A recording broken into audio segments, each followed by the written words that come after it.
Here we are with the second part of Chapter 9, Rosie's Casa. Remember, casa means home, and Humphrey went to see Rosie at her home, and Joey came over because he can't have Humphrey at his home, so he's over helping. And we left off with them cleaning out his cage, and they were doing a pretty good job of cleaning out his cage. So let's see what the second half of the chapter brings. Here we go.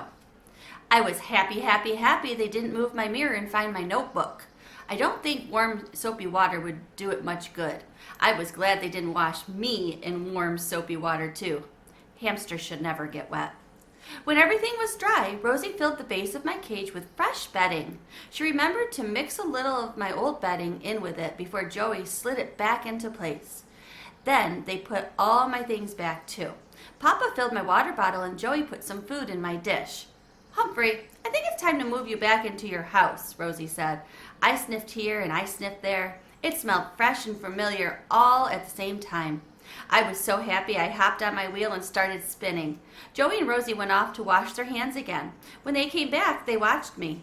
How's your story coming along, Rosie asked. Joey shrugged. Not so great. I sure can't write like Cameron Cole and his great dragon story.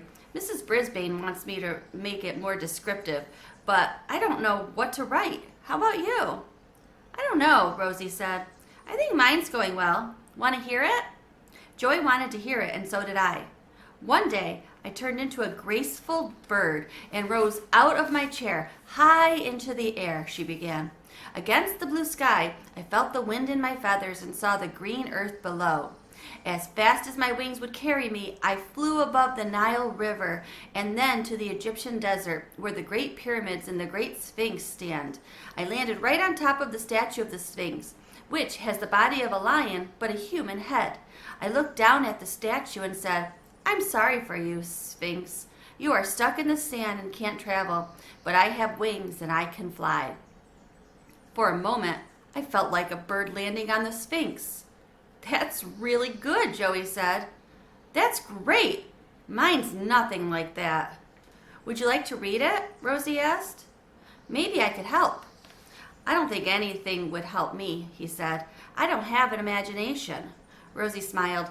Everybody has an imagination. Come on, read it to me. Joey slowly opened his backpack and took out his notebook. I'll read it, he said, but it's no good. I hoped he was wrong. Joey began to read. I flew like a hawk to Africa and saw animals in the wild. I saw elephants, giraffes, lions, rhinos, and monkeys. I'd especially liked the elephants. They were amazing. He lowered his notebook. That's it. Pretty bad, isn't it? Rosie shook her head. It's not bad. You just need to put some zing into it. Zing? What's that? Joey asked. I never heard of zing either, but I thought my writing could use some. It's like cooking dinner, Rosie explained. Mama puts in the meat and the potatoes and the vegetables, and then she spices them up. Pepper, salt, garlic, hot sauce. That's the zing. I don't know about Joey, but I was suddenly hungry. I don't get it, he said. Can you show me? Rosie thought for a moment. Well, you told me what you saw, but you need to make me see it too. Oh, I can see it, Joey said. I see a monkey in a tree. Doing what? Rosie asked. Joey was silent for a long time. A little too long, I thought. I knew what monkeys did. I saw them in a video in the library. Sometimes at night, I sneak into the library to read and watch videos. I scrambled up the side of my cage and took a giant leap onto my tree branch. I hung there from one paw and bounced up and down. Squeak, squeak, squeak! I tried to sound like a monkey. Rosie saw me first and giggled. Look, Humphrey's acting like a monkey. Joey leaned in and watched me. So I swung from the branch to my ladder and climbed it to the tippy top of my cage. I hung there by one paw, swinging back and forth. He is like a monkey, swinging from branch to branch, Joey said. He bent over his notebook and started scribbling. Here's the monkey, he said as he held the page for Rosie to see. I could see it too. It was an unsqueakably great drawing of a monkey swinging from a tree.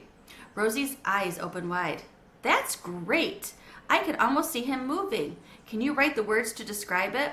Joey thought for a bit and then he wrote, The playful monkeys swing from branch to branch. Rosie clapped her hands. What else would you see? Joey stared at the page and then he said, What about a lion? Oh dear. Hamsters aren't like lions at all, but I thought about the video. I raced up the side of the cage, faced Joey, and said, "Roar!" I tried my best, but I know it sounded like a great big squeak. I tried my best. "Ha ha," Joey laughed. "Humphrey's roaring like a lion," and he started scribbling again. "Humphrey's so funny. It's like he understands you," Rosie said. When he showed Rosie the drawing, she clapped her hands again. "You're a great artist. Can you describe what you drew?" Joey thought for a long time, but then he wrote something down. Joey stared at his notebook again. "Maybe there would be a rhino." "A rhino?" I squeaked. "I've got it." I scurried to one side of my cage and then lowered my head and ran fast as I could to the other side of the cage. "Charge!" I squeaked. Joey chuckled and quickly wrote something down.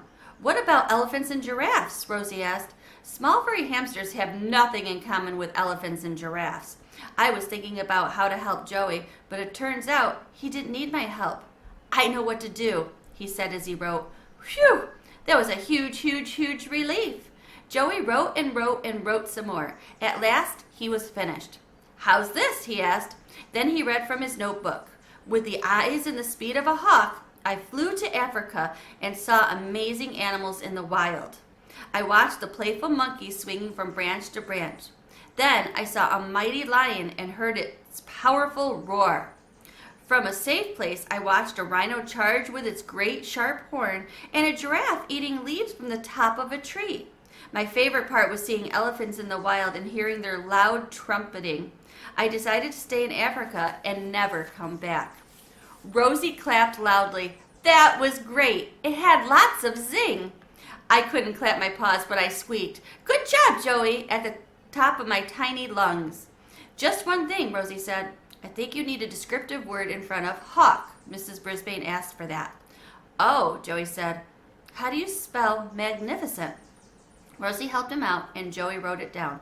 "Tomorrow, I'm going to illustrate the whole thing," he said. "That's the fun part." Both of them were smiling happily. I think I was smiling too. "What do we do next?" Joey asked. "I don't have to go home for a while." Before I knew it, we were all heading outside. I was in my hamster ball sitting on Rosie's lap. Joey pulled his helmet and knee pads out of his backpack as he followed with his skateboard. There were orange cones down the middle of Rosie's driveway, but they weren't in a straight line. "It's an obstacle course," Rosie said. "You can try it on your skateboard. I'll try it in my wheelchair, and Humphrey can try it in his hamster ball." "Great!" Joey sounded really excited. "Great!" I squeaked, because I love, love, love obstacle courses. First, Joey zoomed down the driveway, weaving between the orange cones. At the very end, he managed to do a wheelie, which means the front wheels of a skateboard lifted up off the ground. "Way to go!" Rosie gave Joey a high five. Her turn was next. Rosie wheeled between the cones without knocking any of them over, just like Joey. She may not have wings, but she made that wheelchair fly. And just like Joey, she managed to pop a wheelie on the rear wheels of her chair. "That was amazing," Joey said, giving Rosie a high five. "Now it's Humphrey's turn." Joey picked up my hamster ball and set it at the end of the driveway. "Go, Humphrey!" Rosie and Joey shouted. I think a skateboard and a wheelchair are easier to control than a hamster ball. I managed to get around the first cone, but I got stuck when I ran straight into the second cone. "That's okay, Humphrey," Joey said as he moved the hamster ball away from the cone. I decided to forget about the cones. I started running in a straight line. My hamster ball picked up speed. "That's the way, Humphrey," I heard Rosie shout. Then I heard something else. "He's going to roll into the street!" Rosie shrieked. "Eek!" I shouted. I don't think anyone could hear me from inside the hamster ball. I heard a rattle, rattle, rattle coming up behind me, and my hamster ball came to a sudden stop. "It's okay, Humphrey," Joey said. "You're safe." Joey had skateboarded down the driveway and stopped me just in time. I hate to think what might have happened if I'd ended up in the street. "Thanks, Joey," I said. "Thanks, Joey," Rosie said as she wheeled her chair next to us. Joey picked me up and handed the hamster ball to Rosie. She opened the top and smiled at me. "You did a great job, Humphrey," she said, "but you didn't pop a wheelie." "How could I have? My hamster ball has no wheels." But it was still a great day. I was positively happy that Joey's story was better, and Joey and Rosie had tons more fun making up new obstacle courses using their imaginations. And the My Writer's Ramblings goes like this. I'd like to pop a wheelie almost more than anything, but I was very happy to help Joey's writing Zing. And that's the end of the chapter. So believe it or not, we have one chapter left. This book kind of went pretty fast. But you know what I really loved about that chapter is that Joey and Rosie were helping each other throughout the whole entire chapter. And Humphrey was adding his 2 cents in, and he was helping them as well. Because remember, that's his job. He loves to help his friends in his classroom, and he was able to do that. So we have one more chapter coming up. It's called Special Guests.